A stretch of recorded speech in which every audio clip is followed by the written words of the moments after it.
Well, the title of this lecture is A Woman Rides the Beast, because that's exactly what it says in the book of Revelation. In the last lecture that we had on Revelation chapter 13, we looked at the various issues pertaining to the papal power and the power that arises out of the earth, and we identified that as the United States, which would force the world to accept legislation honoring the first beast. Now, that is a process which will have to continue over all the kingdoms of the world. Now, Revelation chapter 17 gives us more details on this issue.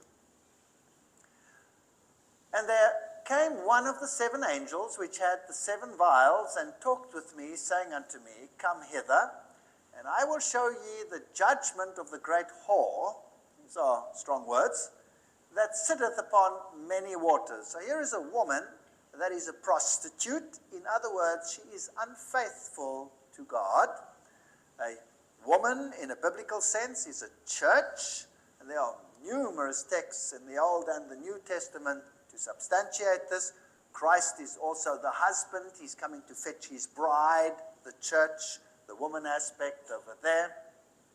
So this great apostate woman sits on many waters, and we saw that the waters are multitudes, nations, peoples, tongues, according to the definition in Revelation itself.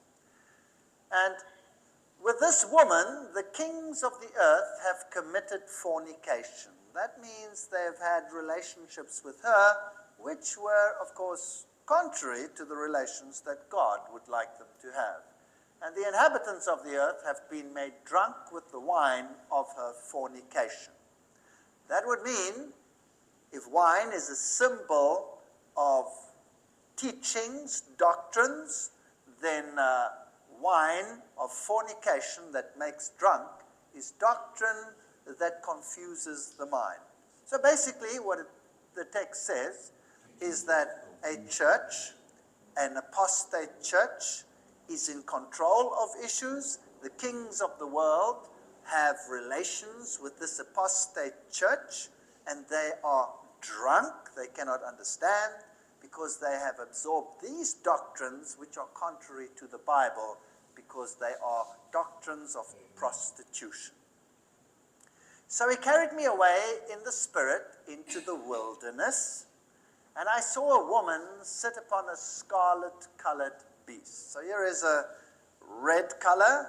This is a color of sacrifice, and it was full of names of blasphemy.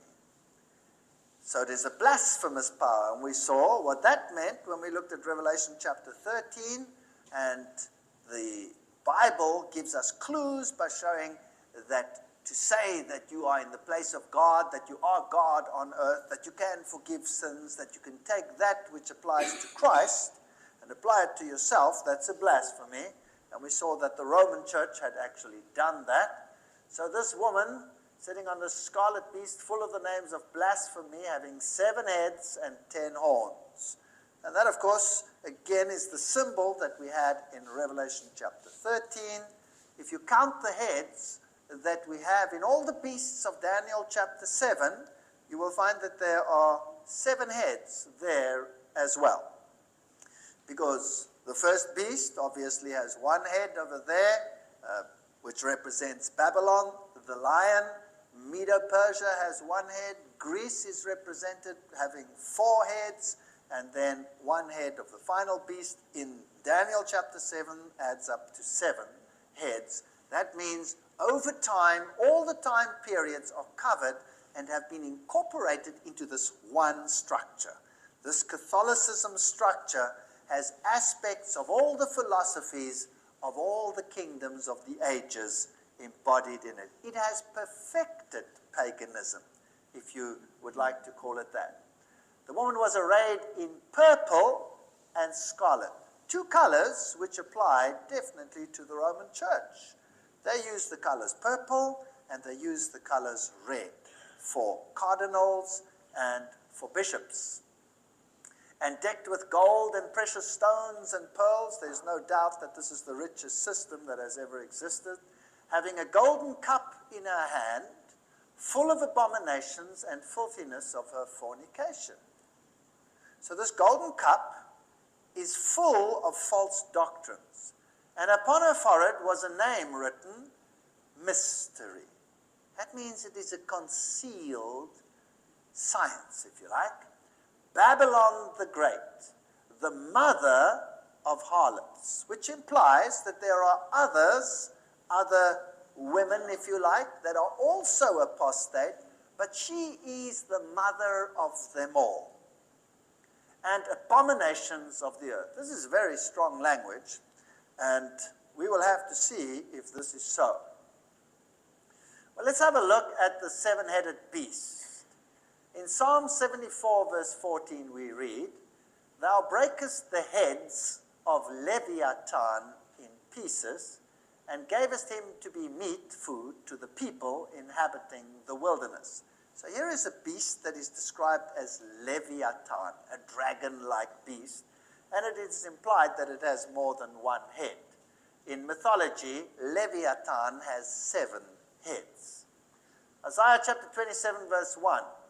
In that day the Lord, with his sore and great and strong sword, shall punish Leviathan, the piercing servant, even Leviathan, that crooked serpent, and he shall slay the dragon that is in the sea. Isn't that interesting? Slay the dragon that is in the sea. Do you remember that we had some interesting symbolism when we looked at Mariology, where Mary is called the star of the sea? Interesting analogies. Revelation 12:3, and there appeared another wonder in heaven, and behold, a great red dragon, having 7 heads and 10 horns. So here we have a dragon in Isaiah, and we don't know how many heads it has. We have a Leviathan in Psalm 74, verse 14, which is applied to the dragon in Isaiah 27, verse 1. And in Revelation, we see that it has 7 horns. Can you see how it all fits together? If you use parallelism, you can find all the heads that you need. And 7 crowns upon his heads. So this dragon in Revelation chapter 12 is a ruling power. He is in control. He is the prince of this world. Jesus calls Satan the prince of this world. Revelation 13, verse 1, and I stood upon the sand of the sea and saw a beast rise up out of the sea, having 7 heads and 10 horns, and upon his horns 10 crowns, and upon his heads the name of blasphemy. So here we have now a division into 10 horns, that's 10 kingdoms. Upon the horns 10 crowns, that means the beast ruled with these 10 kingdoms. That's the time of the Middle Ages, when Rome ruled by means of the powers of Europe. Revelation 17:3, and so I carried me away in the spirit into the wilderness, and I saw a woman upon a scarlet-colored beast, full of the names of blasphemy, having 7 heads and 10 horns. Obviously, this is the representation of the kingdom of Satan throughout all the ages, and in Revelation 17, we're going to have the culmination of his power in the final events just before the coming of Christ.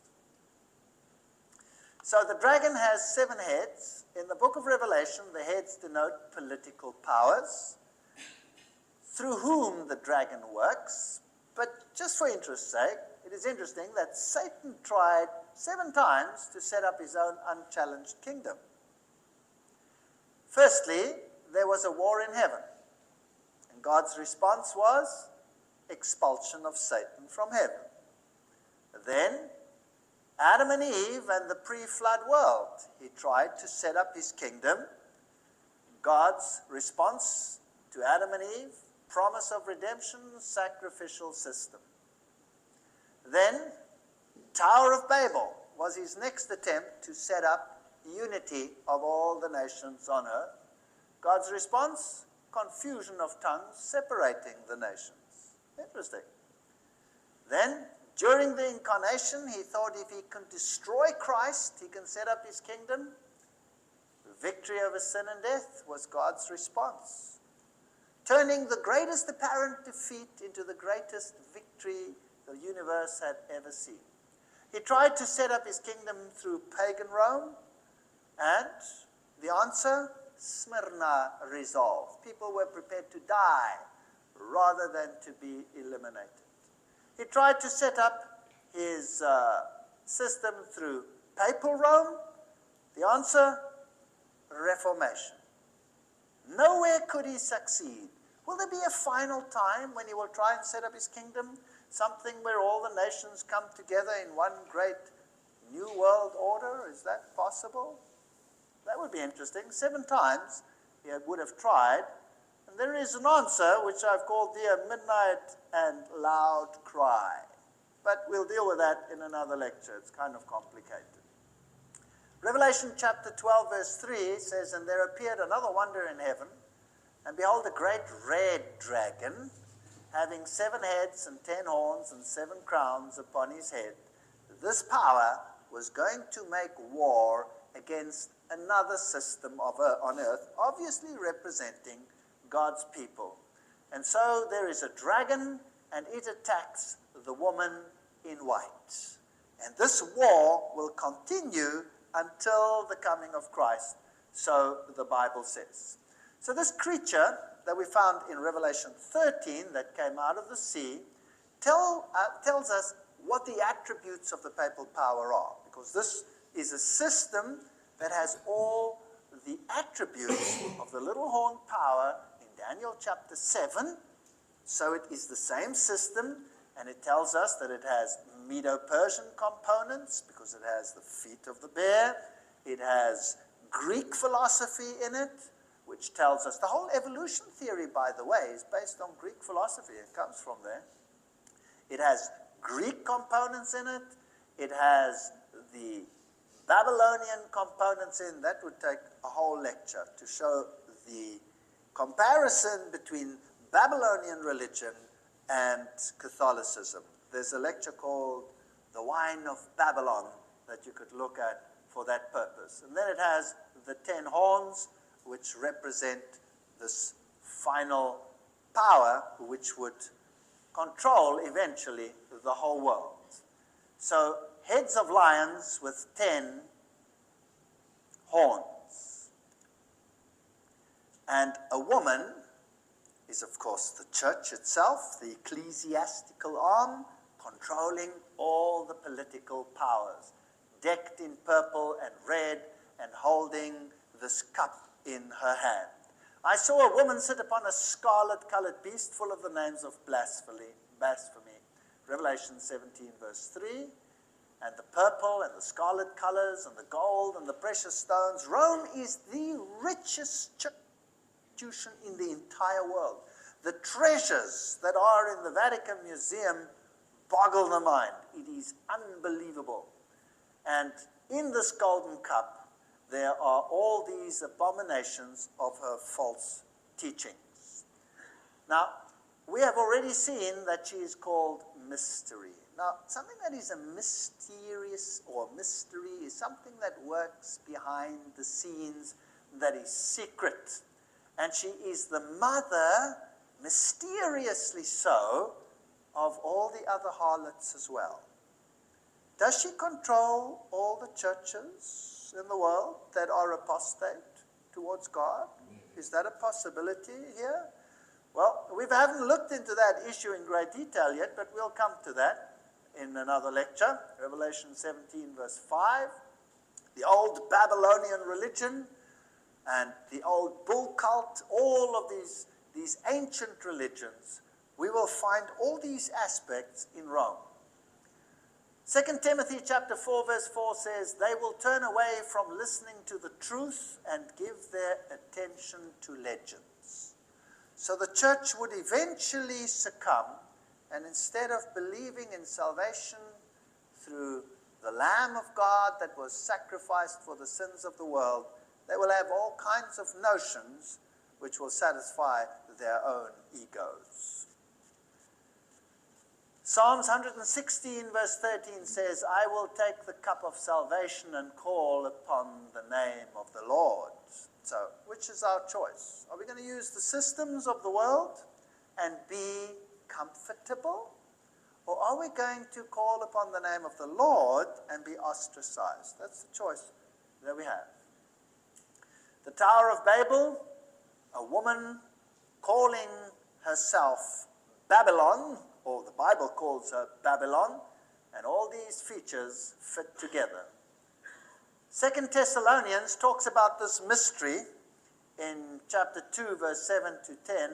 For this mystery of iniquity does already work.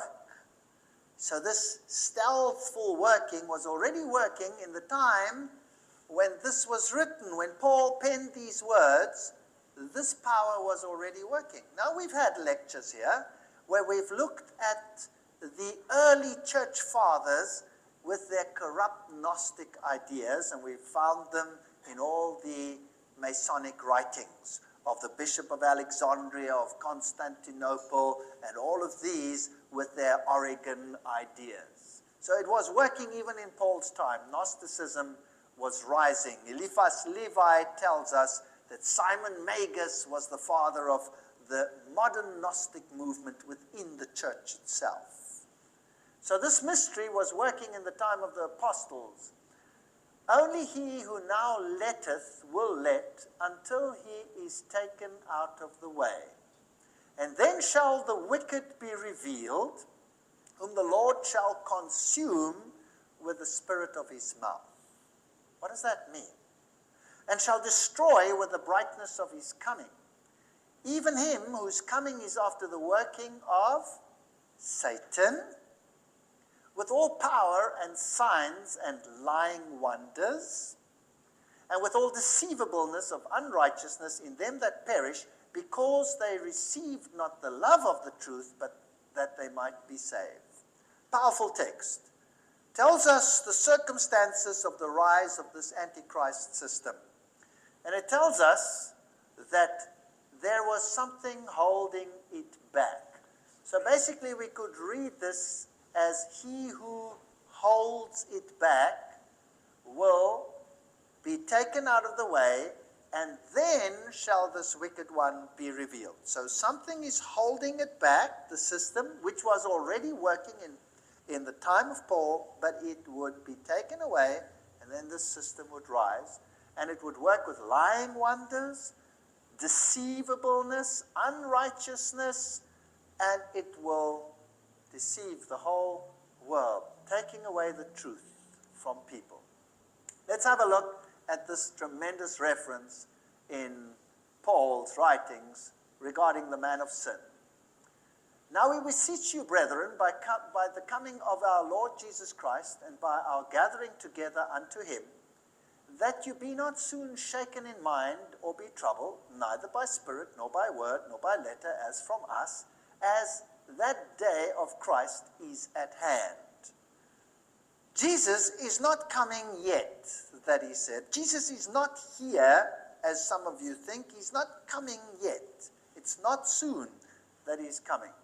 Let no man deceive you by any means, for that day shall not come except there come a falling away first, and that man of sin be revealed. So Jesus' coming will not happen until there is a falling away and the man of sin is revealed. The son of perdition. Interesting word, the son of perdition. Used only twice in the Bible. Do you know that?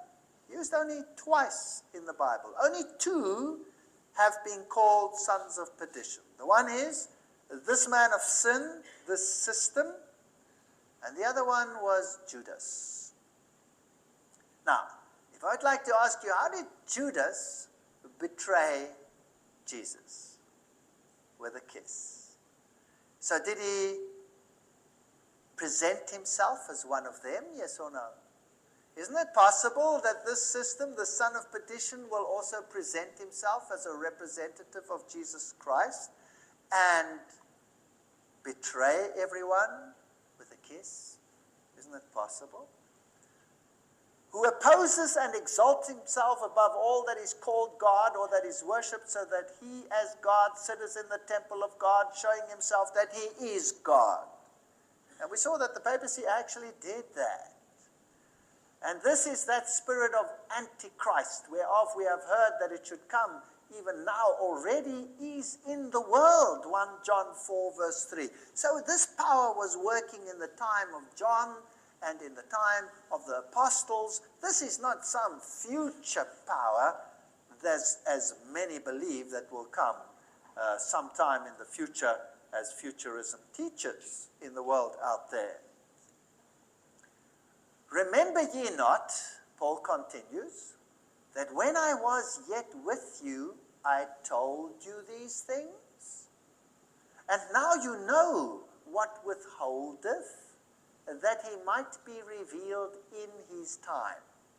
So Paul said to them, I told you that something was withholding the Antichrist, preventing it from developing, and you know what it is. For the mystery of iniquity doth already work. Only he that now letteth will let until he be taken out of the way.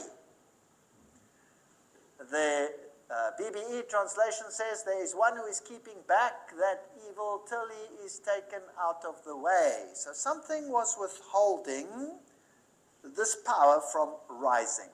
And when that something has been taken away, then the Antichrist will come. And then shall the wicked be revealed, whom the Lord shall consume with the spirit of his mouth, and shall destroy with the brightness of his coming.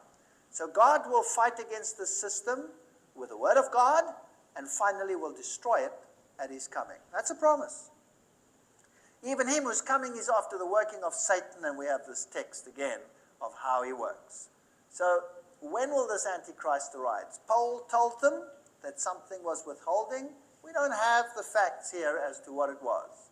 So here, Gratian Guinness, Romanism and the Reformation, writes, here we have a point on which Paul affirms the existence of knowledge in the Christian church. The early church knew, he says, what the hindrance was. The early church tells us what it did know upon the subject, and no one in these days can be in a position to contradict its testimony as to what Paul had by word of mouth only told the Thessalonians. Today we are saying, what hindered it? It was the Holy Spirit. It was that. It was that. It was the other. No, we don't know, because Paul is the only one who told them what was hindering it. It is a point on which ancient tradition alone can have authority. Modern speculation is positively impertinent on such a subject. That makes sense. Can the early church fathers tell us what Paul had told them, what was holding it back? Tertullian, on the resurrection, chapter 24, this was written 200 AD, says the following. He who now hinders must hinder until he be taken out of the way. What obstacle is there but the Roman state, the falling away of which, by being scattered into 10 kingdoms, shall introduce Antichrist? Interesting. So that's what the early church fathers understood, that when Rome finally collapses, then Antichrist will come.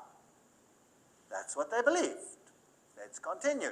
John Chrysostom, homily on 2 Thessalonians, that was Bishop of Constantinople, 390, says, only there is one that restraineth now until he be taken out of the way. That is, when the Roman Empire is taken out of the way, then he, Antichrist, shall come. There's another one that says it. Interesting. Well, Paul says the power was already working then, and sooner or later he will arise. There's something hindering it, but when it goes, I told you what it was, then it will arise.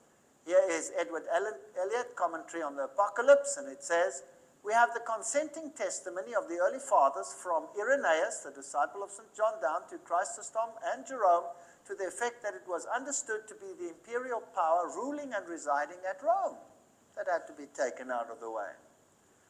Gratian Guinness says, while the Caesars held imperial power, it was impossible for the predicted Antichrist to arise. On the fall of the Caesars, he would arise. That makes sense. The biblical prophecies make sense. The 1,260-day prophecy makes sense if you look at all of these issues. And while the Caesars held imperial power, he would arise. On the fall of the Caesars, he would arise. Brut and Guinness, Romanism and the Reformation. There are numerous sources that say this. Paul did not identify the restraining power, which they knew to be Rome, for fear of reprisals. Remember, the Christian church was under persecution by Rome. So Paul wrote them an epistle and he said, what I told you personally, you know what it is. That must first happen. So don't go teaching all kinds of doctrines. We're waiting for the falling away, the man of sin, the obstacle to be taken away. The man of sin will arise, and then he will rule on this earth. And then only, eventually, will Christ come, and he will consume this power when he returns. That's the biblical version. 1 Timothy 3:16 says, and without controversy, great is the mystery of godliness. God was manifest in the flesh. Will you notice that?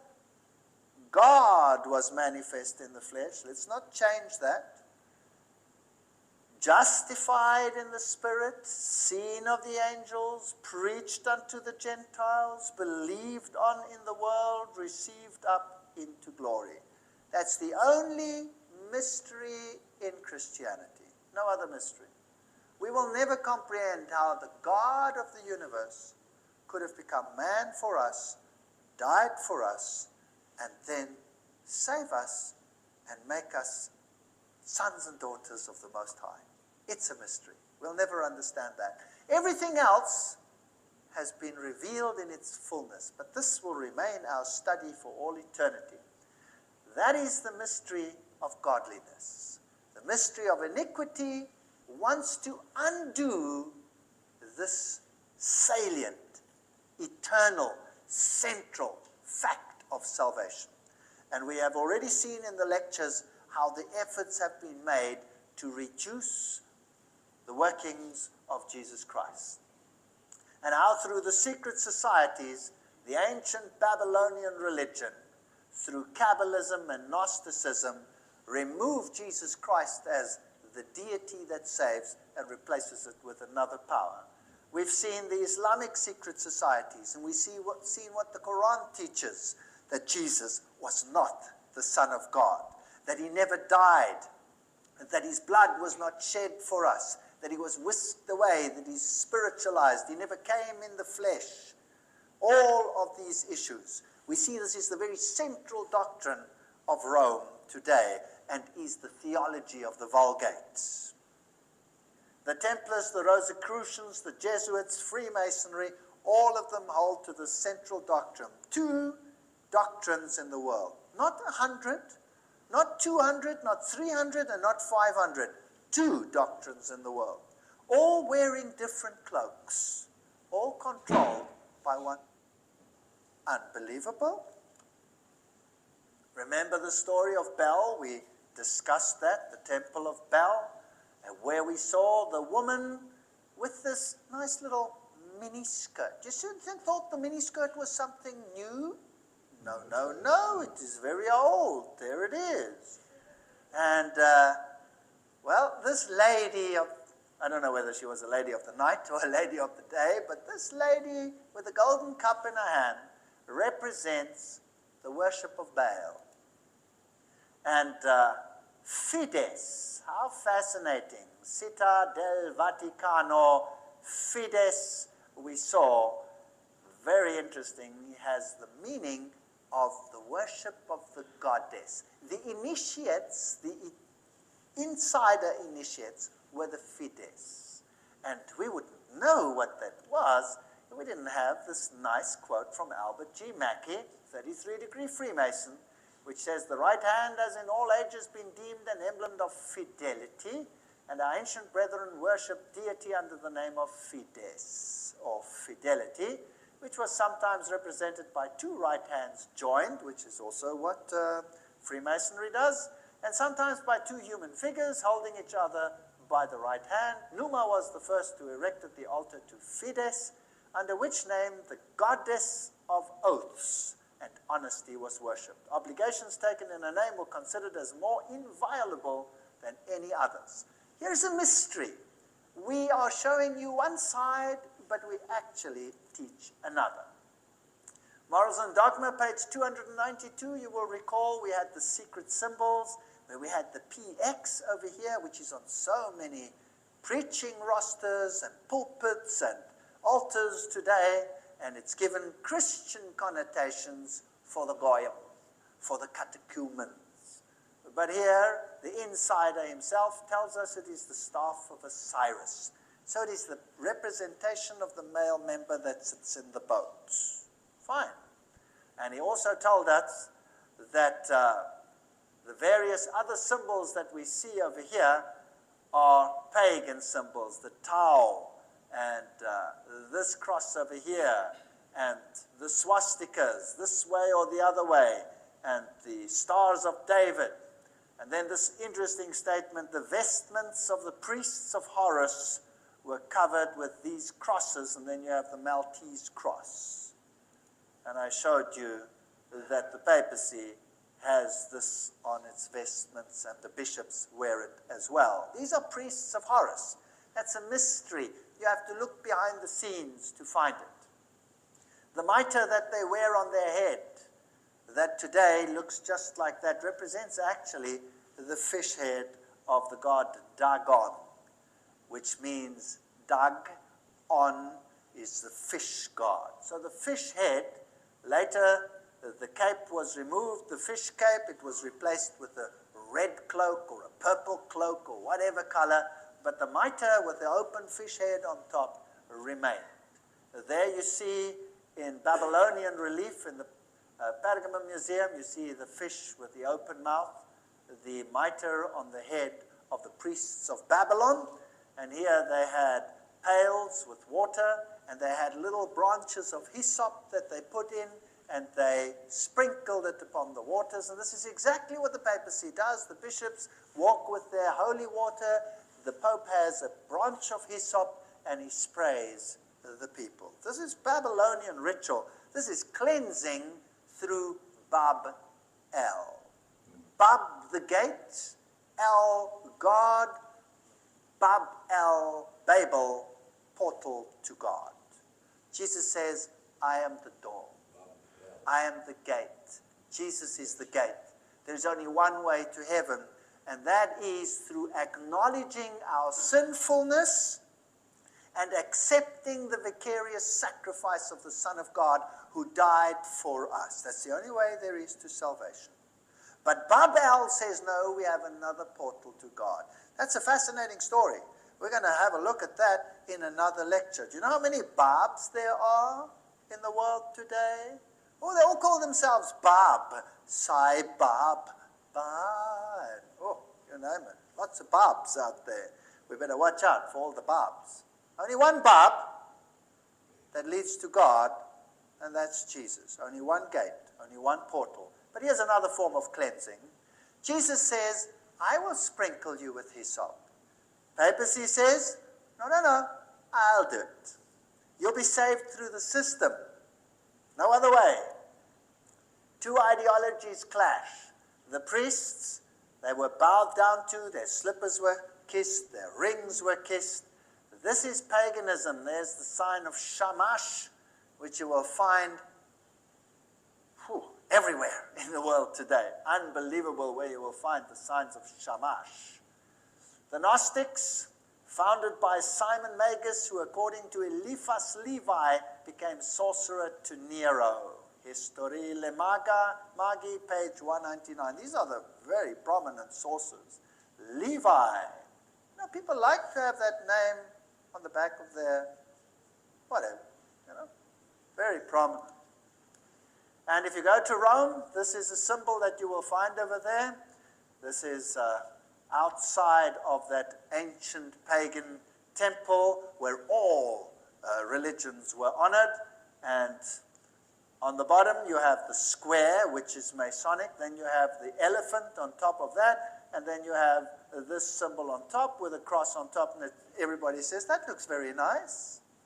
Unless you know, of course, that the square is the symbol or the cube of the ancient deities, and that the Aleph is the Alpha, the Aleph, the first letter, the elephant, which is the bull of the East. So in Hinduism, they still have the Aleph as the symbol of the sun god.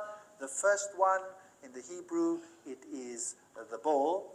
And on top of it, the missing piece of Osiris. And on top of that, the Tau. So you have the full catastrophe of pagan worship in this symbol over here in Catholicism. And crimson and purple are the colors. Isn't it fascinating that they believe that we have the knowledge of good and evil? So we will find that the Pope will always be dressed in white. He represents the white side, the Luciferian side. And his side man, his sidekick, if you like, the one who is the military dictator of all of this, will wear which color? Black. So the head of the Jesuit order always wears black, so that you have both sides of the knowledge of good and evil. And the woman was arrayed in purple and scarlet color and decked with gold and precious stones and pearls, having a golden cup in her hand, full of the abominations of the filthiness of her fornication. Strong language. If you take the papal crown, the papal triple crown that comes from Medo-Persia, if you had that crown alone, you could probably get all the debt out of the United States of America if you sold it. And the priests that officiate, they have the same colors, and they, of course, here celebrate the Mass, which is the literal sacrificing of Jesus Christ again and again and again and again. Seated on the papal throne before the main altar in St. Peter's, Pope Paul listens to Cardinal Sunan's famous sermon on Pope John, delivered during the second session of the council. The sermon began, "There was a man sent from God whose name was John." Very interesting. What happened at the second council? Well, at the second council, all were invited again into the sisterhood of the churches, except that Rome would be the mother and everybody else could remain a sister. Isn't that interesting? Interesting. Idolatry was the worship in the old system. Idolatry is the same worship in the present system. Exactly the same. But idolatry takes many forms. Idolatry doesn't mean just bowing down to a statue. Idolatry could mean something else as well. And wouldn't it be interesting if we knew that Rome actually controlled that aspect as well in its totality, completely and utterly? Well, we cannot today go into all the systems of idolatry. That would be impossible. But idolatry does not mean just bowing down to an idol. You could have different idols. What about world sports? And who controls world sports? Well, if you look at the symbols that they have, every single one of these super clubs has a Masonic symbol. It's very interesting.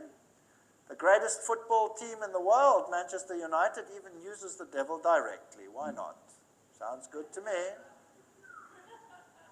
Masonic ladders, Masonic chevrons, signs of Shamash. Why not? These are the greatest teams in the world.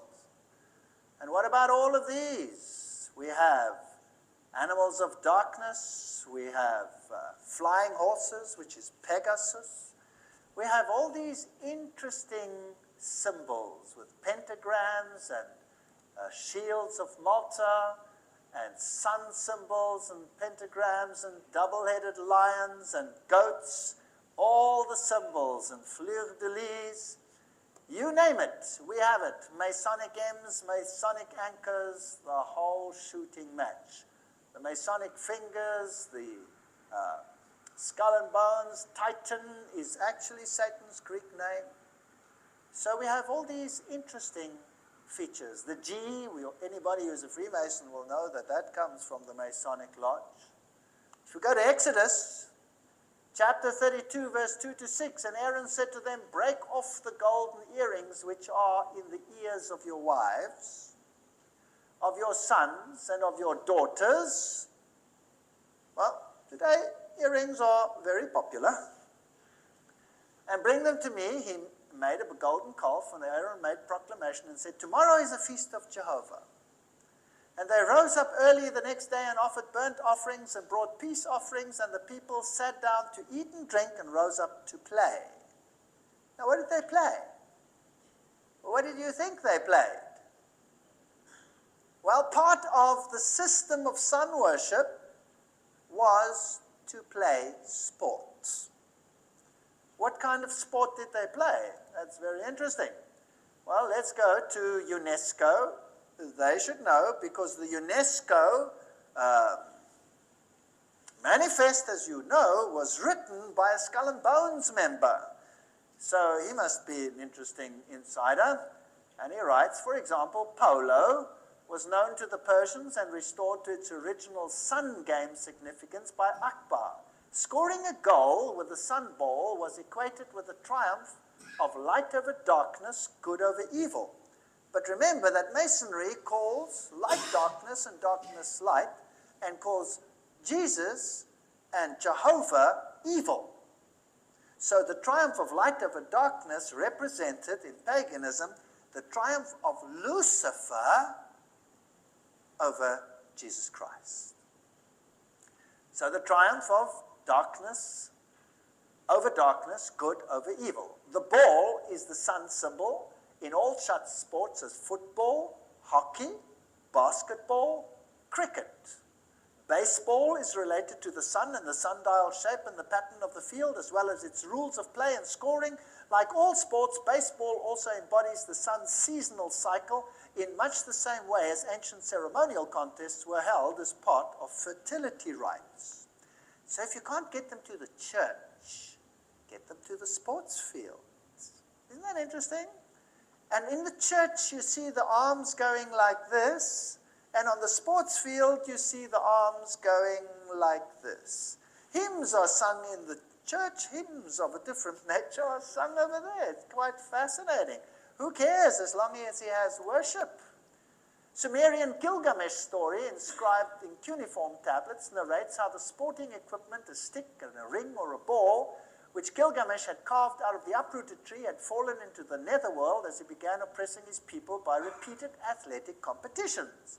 Now, eventually, it was the sun god who opened a hole in the ground in order to recover them. So if you had a stick and you had a ball, if you took the stick and you got the ball into the hole, that was a symbol. It has a deeper meaning than what we really believe. Actually, it's quite a meaning, but forget about that. That's what golfers do, for example. You know, it's amazing. And how often we are told that this is marvelous and it's good for Christianity and all these things. I have nothing against sports. Sport is a good Sport is good for exercise. There are things that you can do with sport that are good, but if sport becomes a religion, isn't that problematic?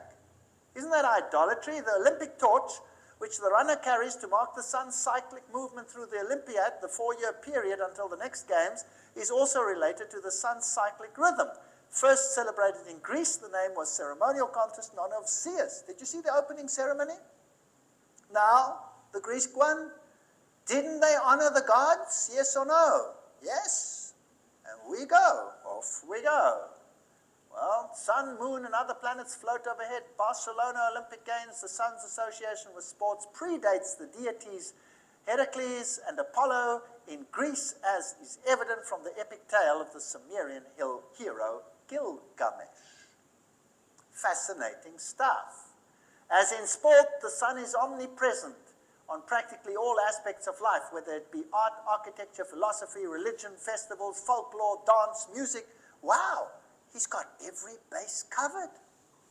Every morning, a pagan god of the day wakes us up. For the Romans in the early century of Christian era named each day after the 7 planets: Sun, Moon, Mars, Mercury, Jupiter, Venus, and Saturn.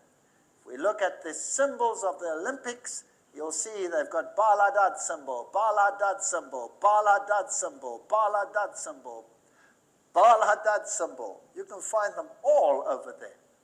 This is paganism.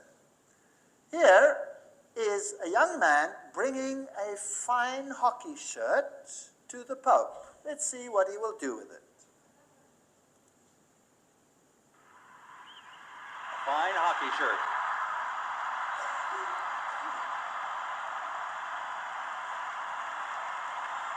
Wow, that's a blessed shirt. So, Freemasonry controls all these issues for Rome today. The sporting world, the religious world, this is fascinating. I wonder how much idolatry is hidden in the mystery and how much more the Bible wants to reveal about this amazing story of Revelation 17. Let us wait for a further episode to find out.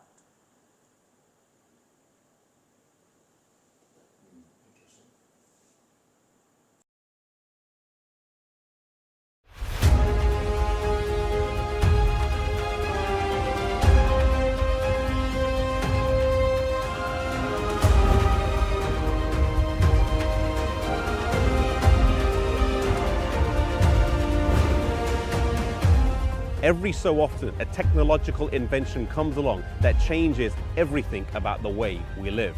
If you were born in this millennium, it's likely you only know a world where there have been smartphones, the internet, and satellite TV.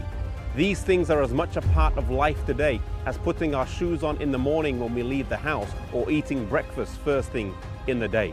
Those who are a little older, though, will remember a world where there was no social media, where the internet was very slow or non-existent, and the idea of taking a photograph on your mobile phone was mind-boggling.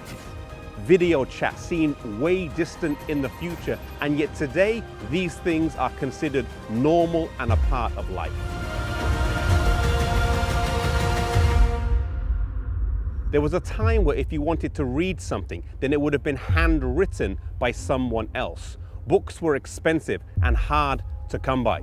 The materials were costly. Monks would write on treated skins called vellum, and a single copy of the Bible would require 300 sheepskins or 170 calfskins. Most people could not read, and the majority of books were in Latin, a language that only